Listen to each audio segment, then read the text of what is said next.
Hi, welcome to World Lit with Shubs, a place where we discuss world literature.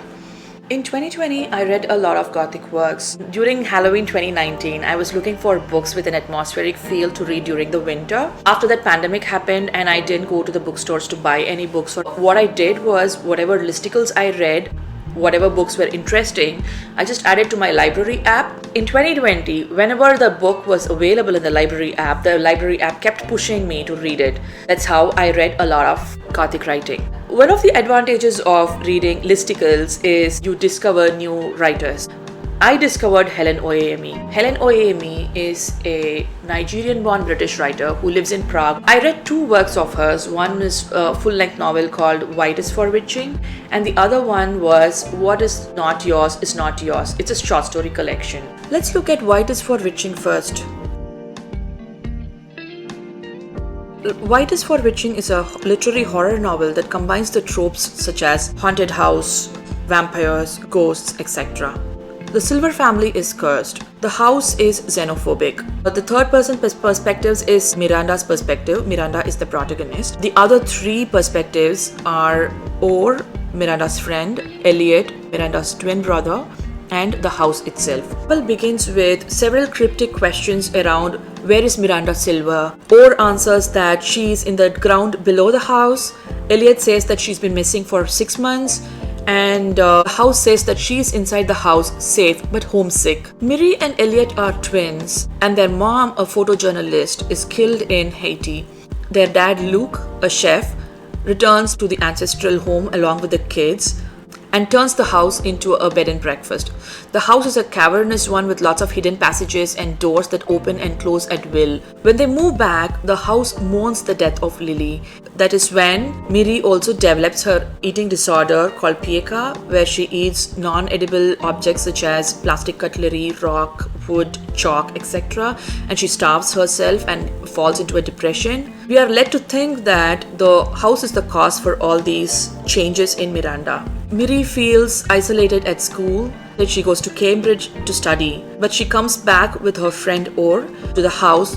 Orr is the only person who sees the house for what it is. The bed and breakfast that Luke has started doesn't go well because the house drives away the guests who initially think they are actually having a good time but find mysterious happenings which drive them away. The only person the house doesn't seem to have a power on is a Yoruba housekeeper with tribal scars on her face. The novel is political in the sense that it has subplots regarding a Kosovan immigration crisis, violent happenings in immigration removal center, and an African adoptee, Orr, who is Miri's friend.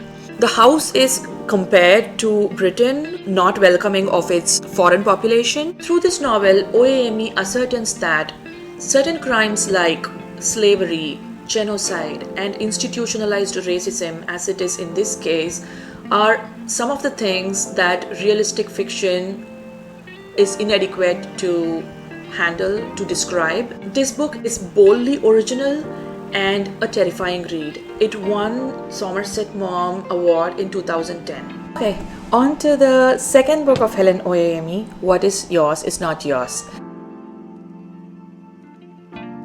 It is a short story collection. The main underlying leitmotif is key, the thing that opens the door. So the key to the heart, key to the library, the key to a secret garden, key to the house. The stories span multiple times and multiple periods. Sly humor, spooky situations, eccentric characters. If these are your thing, pick up What is Not Yours is Not Yours. The first story, Books and Roses, is set in Barcelona. Montserrat, a foundling orphan, finds herself in a Catalonia chapel with a key hanging around her neck. She grows up and starts working in a laundry, and she meets Senora Lucy, who also has a similar key. Senora Lucy is a painter and she lives in Gaudi's Casa Mila.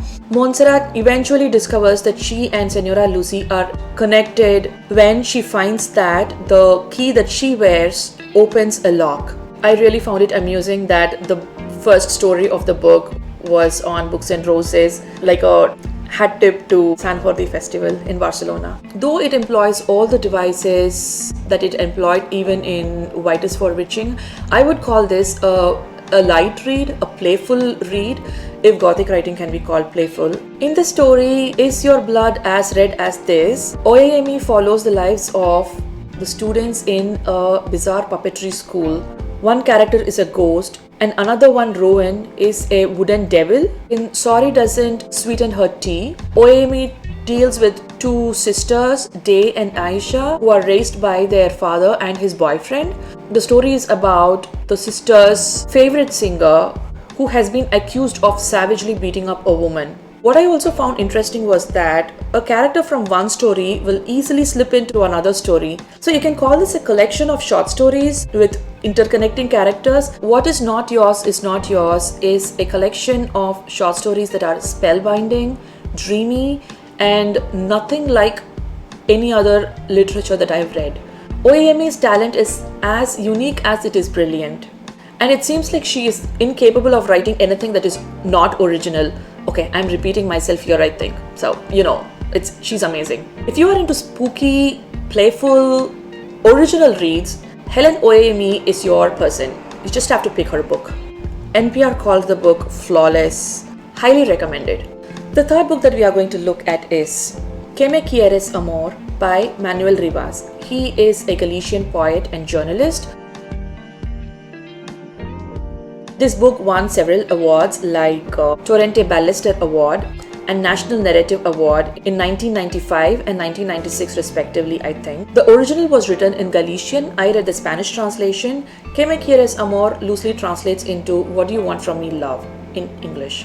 I picked this book up especially to read one specific story called La Lengua de las Mariposas, Butterfly's Tongue. The story is about a schoolboy who goes to school for the first time in 1936. He finds a teacher who is an anarchist, who doesn't believe in beating, but he kindles a love for learning and curiosity for the animal kingdom in the boy. They share a fraternal relationship which is so tender and rooted in learning. And the story describes how the relationship is destroyed by the Spanish Civil War too. It is a very powerful story that handles the tropes like fear, mob mentality, isolation in politically unstable times. After reading the story, I did read the other stories which were equally engaging.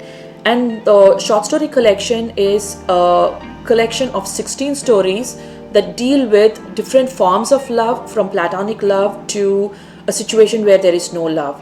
The stories are engaging with regional myth, magical realism, gorgeous writing, and human, commonplace humanity, which is all written with a poetic restraint. It is a fairly easy book to read if you are looking for a book to read in Spanish literature. In Spanish, you don't have to be fluent to read this. It is a fairly simple book to read. Next two books are about millennial loves. The first book we are going to see is One Day in December by Josie Silver. It's a book about post-college years, when life hands you unexpected challenges and tough decisions have to be made, relationships, family, friends, etc. Laurie is pretty sure that love at first sight happens only in the movies, until she's on a bus ride looking outside through a misted up window and sees a young man sitting in the bus stop. Their eyes lock. It is a moment of pure magic for her, and she thinks, oh my god, this guy is the guy for me. But before he could get onto the bus leaves. She is so sure of finding the man that for 1 year she scans all the buses, bus stops, cafes in London, but she doesn't find him. In a Christmas party, her best friend and roommate introduces her boyfriend, Jack, and he's the guy from the bus stop.